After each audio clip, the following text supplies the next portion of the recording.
Is your Audi A3 8-volt key fob not working? Let's troubleshoot. First, identify the symptoms. Is it completely dead, intermittent, or just out of range? Most issues stem from three areas: the battery, MMI remote sync problems, or the antenna. The most common cause is a depleted battery. These fobs use a 3-volt CR232 battery, typically lasting 2 to 4 years.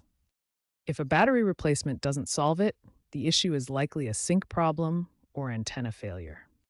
An OBD2 scanner can check for error codes like U111320, indicating sync failures.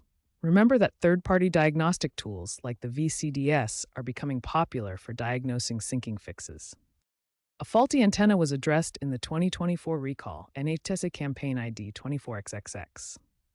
Start with the easiest fix: replacing the CR232 battery in your Audi A3 8-volt key fob. The battery typically lasts 2 to 4 years and can cause intermittent signals when depleted. If battery replacement doesn't work, resync the fob through the multimedia interface. Turn the ignition to accessory mode, hold the unlock button, then press lock and unlock. Always refer to your owner's manual for the exact procedure. For antenna problems, especially in humid areas, inspect the antenna in the roof or trunk for corrosion.